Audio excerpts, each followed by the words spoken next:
هي دي بقى ايام الزمن الجميل والايام الحلوة اللي انا كنت بحب اشتريها فيها، وهي ايام المدرسة. كانت العلبة فيها كانت بتتباع ب4 جنيه، كانت رخيصة جدا وكانت طعمها حلو جدا وبتبقى تحفة.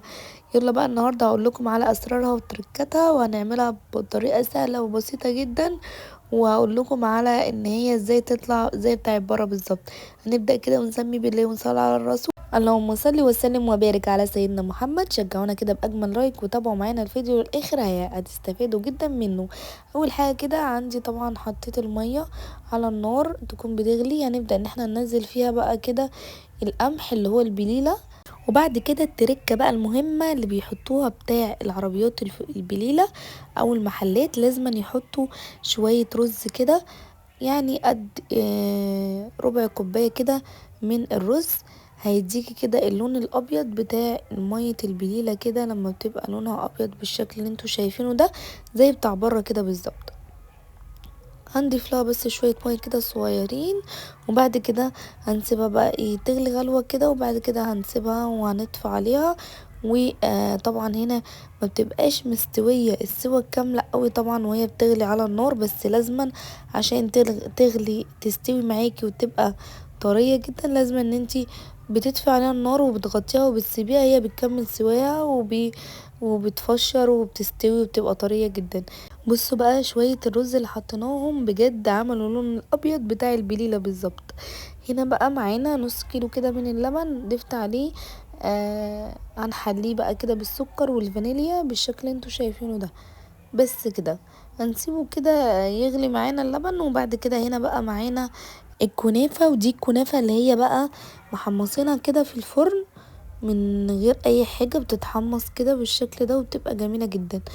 بنحمصها كده بتحطيها في صينية وبتحمريها في الفرن وبتتحمر معاكي على طول.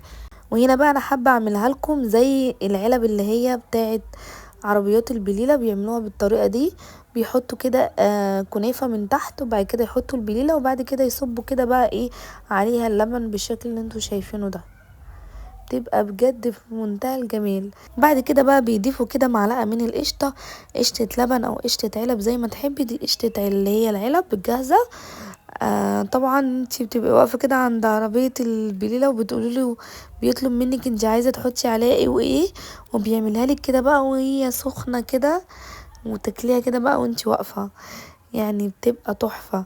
طبعا تعمليها بقى في البيت هتبقى احسن واوفر وكمان بنظافة، وبتبقى جميلة جدا. تحطي بقى كده شوية مكسرات عندك بقى، عندك حتى لو حب السوداني اي حاجة. ونحط بقى كده معلقة من السمنة البلدي، بتخليها في حتة تانية. معلقة من السمنة البلدي او الزبدة بجد بتبقى خطيرة. حطي بقى كده شوية كنافة من على الوش يعني، وكلي بقى وبجد تحفة. بجد هتدعيلي عليها، خطيرة بجد. طعمها بجد بتبقى تحفة خيال. جربوها هتعجبكم جدا بجد خطيرة. اتمنى حبايب قلبي لو وصلتوا لغاية هنا وعجبكم الفكرة ياريت تشجعونا بلايك وكومنت حلو منكم واشتراك في القناة وتفعيل زر الجرس عشان يوصل لكم كل اشعاراتنا، وكل حاجة بننزلها توصل لكم على طول. جربوها بجد جميلة جدا. اخر حاجة بقى خدي كده معلقة عسل ابيض من على الوش، بجد بتخليها تحفة برضو وجميلة جدا. وده كان فيديو النهاردة، يا رب يكون عجبكم. سهل وبسيط وجميل جدا. اعمليها كده في البيت وجربيها هتعجبكم جدا، وبجد طعمها بجد تحفة جدا جدا في منتهى الجمال. شايفين بليلة عاملة ازاي؟ بجد جميلة جدا تحفة بجد. هتعمليها وهتاكليها وهتقولي في حياتنا ما اكلنا بليلة زي دي. بجد خطيرة جدا. جربوها هتعجبكم جدا.